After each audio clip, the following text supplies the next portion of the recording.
तो ये है आप सभी बच्चों के लिए क्लास 11 सोशियोलॉजी यानी कि समाजशास्त्र। मैं आपको इस वीडियो में देखिए जितने भी आपके सिलेबस से जुड़े हुए इंपॉर्टेंट सवाल है और जो आपके एग्जाम में आएंगे वो सारे के सारे इंपॉर्टेंट क्वेश्चन करवा दे रहा हूं। तो आप सभी बच्चे वीडियो के लास्ट तक बने रहिएगा। वीडियो पसंद आने पर वीडियो को लाइक करिएगा, चैनल पर न्यू आए तो चैनल को सब्सक्राइब करिएगा और बेल आइकन पर ऑल पे क्लिक कर लीजिएगा ताकि जब भी हमारा नेक्स्ट वीडियो आएगा तो सबसे पहले आपको नोटिफिकेशन मिल सकता है। तो चलिए आज का वीडियो हम लोग शुरू करते हैं। देखिए सबसे पहले सवाल आपको पूछा जाएगा कि 1951 की जनगणना में भारतीय गांवों के जो वर्गीकरण हुआ था उसका क्या आधार अपनाया गया था। तो याद रखिए जनसंख्या के आधार पर क्या किया था, गांव का वर्गीकरण किया गया था।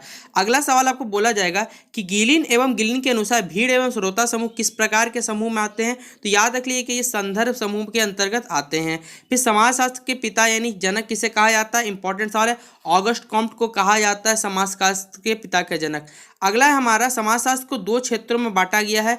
समाजशास्त्र के दो क्षेत्र उनको कितने भागों में बांटा गया ये बोला हुआ हमें। तो याद रखिए इनको भी दो भागों में बांटा हुआ है। अगला सवाल हमारा सामाजिक अनुसंधान की समस्या निम्नलिखित में कौन सा वस्तुनिष्ठ है, सामाजिक घटनाओं की जटिल प्रकृति, अवधारणाओं में स्पष्टता प्रभाव, या फिर ऑप्शन नंबर डी उपयुक्त सभी। तो ऑप्शन नंबर डी क्या हो जाएगा, उपयुक्त सभी इसका सही जवाब होगा। अगला सवाल हमारा इनमें से कौन सी विशिष्टता की परिकल्पना है हमें बताना है, ठीक है। तो ऑप्शन नंबर क्या हो जाएगा, उपयुक्त सभी, क्योंकि विशिष्टता सुनिश्चितता स्पष्ट सभी है यहाँ पर।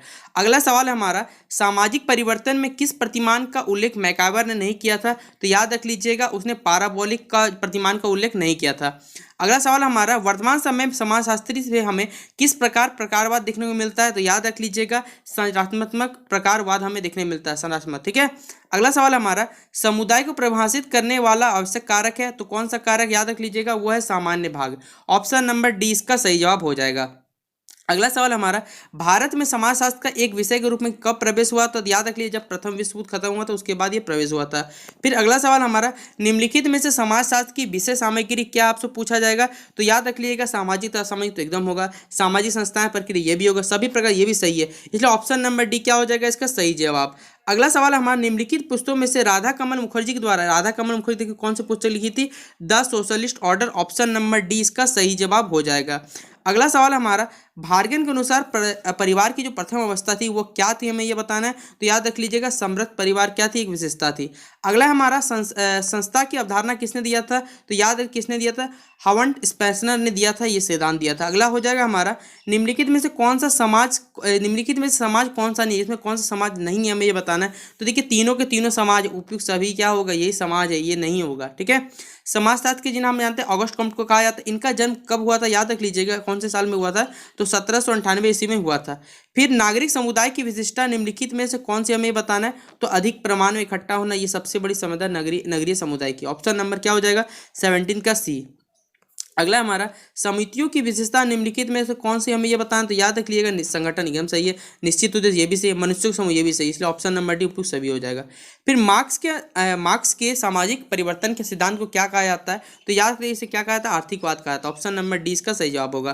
फिर निम्नलिखित में से देखिए असत्य कथन को छांटना है, तो आप लोग चारों कथन पढ़िए तो पता चलेगा कि ऑप्शन नंबर डी जो हमारा दिया हुआ है सामाजिक सर्वेक्षण सदैव व्यक्तिगत रूप में लिया जाता है, ये गलत बात है, इसलिए ऑप्शन नंबर डी इसका सही जवाब होगा।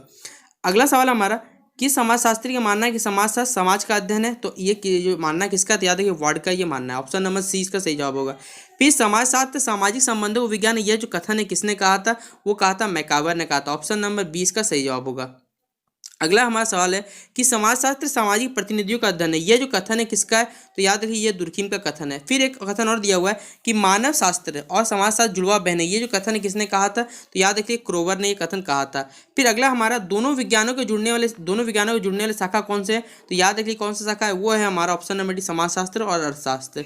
फिर मैकाइवर ने समाज के निर्माण के लिए किस आधार पर चर्चा की है। तो कौन सा आधार मान के चलाया है, वो उसने चलाया उपयुक्त सभी, यानी रीति रिवाज भी होगा, वायु प्रणाली भी होगा, अधिकार भी होगा, ऑप्शन नंबर डी। अगला सवाल हमारा सामुदायिक भावना की अभिव्यक्ति किस रूप में की जाती है। तो याद रख ली किस में की जाती है, हम की भावना सही है, निर्भरता भी होगा, दायित्व भी होगा, यानी ऑप्शन नंबर डी इसका सही जवाब होगा। किसने कहा कि समिति एक समुदाय नहीं बल्कि समुदाय के अंतर्गत एक संगठन, ये जो कथन है किसका है। तो यार ये मैकाइवर ने ये कहा था। फिर एक कथन और दिया हुआ है 29 नंबर, किसने कहा कि समिति के सदस्य होते संस्थाओं के नहीं। तो कथन किसने कहा था, ये भी मैकाइवर ने कहा था, ऑप्शन नंबर सी इसका सही जवाब होगा। फिर 30 नंबर सवाल जो हमारा कि किसने कहा कि जब दो या दो से अधिक व्यक्ति एक दूसरे को मिलते हैं और दूसरे पर प्रभाव डालते हैं तो वो एक समूह का निर्माण करते हैं, ये फिक्टर कथन ना कि मैकाइवर का, ठीक है, याद रख लीजिएगा। सॉरी इसका ये ऑर्गिन का क्या है, ऑर्गिन का निम्कोफ का नियम है, ठीक है। और क्वेश्चन नंबर 30 हमारा छूट गया, चलिए इसको कवर कर लेते हैं एक बार, रुकिए। 30 नंबर जो कथन है, ये कथन देखिए किसका दिया हुआ है, तो याद रख लीजिए ये मैकावर का फिर से कथन है, ठीक है। फिर हमारा 32 नंबर है, प्राथमिक समूह की अवधारणा किसने सबसे पहले किस विद्वान ने दिया, तो याद रख लीजिए किसने दिया था, कुर्ल ने दिया था। फिर ऐसा परिवार जो स्त्री अथवा माता के निवास स्थान पर बसता है उसे क्या कहा जाता है, तो याद क्या कहा था, वो कहा था मातृ स्थानीय कहा जाता है। फिर किस समाजशास्त्री का मानना है कि परिवार पत्नी संपत्ति का बच्चों सहित अथवा बिना बच्चों का एक स्थायी संघ है, तो किसका मानना है, ये मानना है ऑर्गेनिक और निम्कोफ का मानना था। अगला 35 नंबर, संगठनकारी सामाजिक प्रक्रिया समूह में एकता संतुलन एवं संगठन बनाए रखने में सहयोगी होते हैं, तो ये जो था किसका था, ये सहयोग था समाजन, ये सभी सही, इसलिए ऑप्शन नंबर डी होगा। फिर देखिए कथन, इतना बड़ा कथन आप लोग पढ़िएगा, तो ये कथन देखिए याद रख लीजिए किसका कथन, ये कथन किसके द्वारा दिया हुआ, तो टाइलर के द्वारा कथन दिया हुआ है, तो ऑप्शन नंबर बी इसका सही जवाब हो जाएगा। 36 का क्या टिक कर लीजिएगा, ऑप्शन नंबर बी, ठीक है। अगला सवाल हमसे पूछा हुआ है, थोड़ा पीडीएफ को छोटा कर लेते हैं, कि किसका कथन ये है कि संस्कृति वह संस्कार है जिसमें एक व्यक्ति जन्म से लेकर मृत्यु निवास करता है, चलता फिरता अपने अस्तित्व को बनाए रखता है। ये जो कथन है किसका, तो याद रख लीजिए कथन किसका, लैंडिस का कथन है। 37 का सी। फिर एक फिर बड़ा कथन दिया, और ये जो कथन है किसका दिया हुआ है, ये कथन दिया आपको वीवर स्ट्रीट का कथन है, ठीक है। फिर 39 नंबर आपको दिया हुआ है, फिर कथन दिया हुआ है, ये कथन किसके द्वारा दिया हुआ है, तो ये रॉस के द्वारा कथन दिया हुआ था, ठीक है। फिर 40 नंबर सवाल हमारा, सामाजिक नियंत्रण शब्द का प्रयोग सर्वप्रथम किसने किया था, किस समाज ने किया था, तो याद रखिए रॉस ने इसका प्रयोग किया था, ठीक है।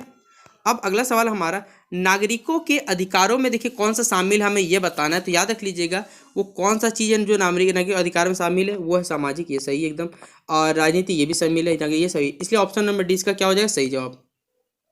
सामाजिकरण की प्रक्रिया द्वारा हम क्या सीखते हैं, तो देखिए समाज का सदस्य बनते सीखते हैं, ये सही बात है, इसमें ऑप्शन नंबर ये हो जाएगा।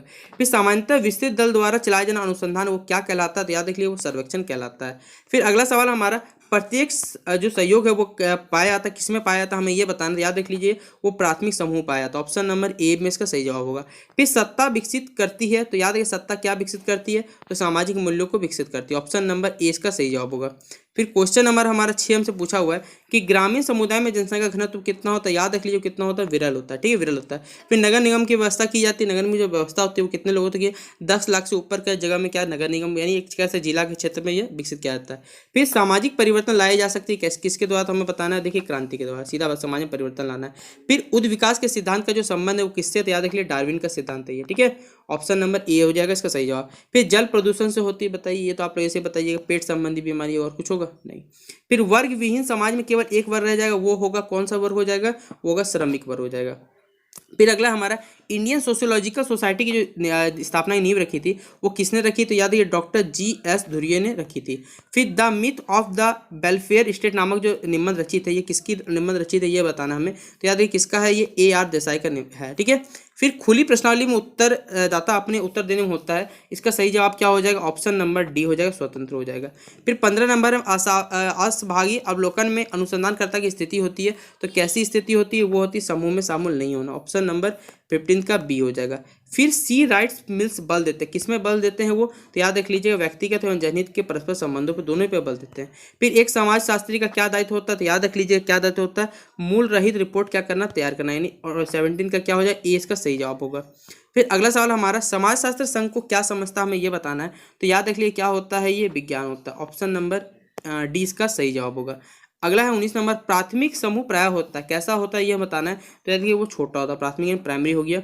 फिर समुदाय उन संबंधों में बनते हैं जहां पर क्या होते हैं हमें बताना है, तो जहां पर घनिष्ठ और चिरस्थायी होते हैं, ठीक है, ऑप्शन नंबर क्या हो जाएगा, 20 का सही जवाब। तो ये था देखिए आपसे बच्चों के लिए क्लास 11 सोशियोलॉजी यानी समाजशास्त्र का, देखिए मैंने आपको टॉप 60 क्वेश्चन कराया जो आपके एग्जाम में आएंगे, इनको करके अच्छे से चल जाइए, नोट डाउन कर लीजिएगा, बाकी आपको कुछ भी करने की आवश्यकता नहीं है। और भी देखिए कुछ इंपॉर्टेंट सवाल चाहिए तो कमेंट बॉक्स में जरूर बताइएगा, जिस भी सब्जेक्ट का चाहिए कमेंट बॉक्स में जरूर बताइएगा, ठीक है। तो चलिए मिलता है अपने वीडियो पसंद आते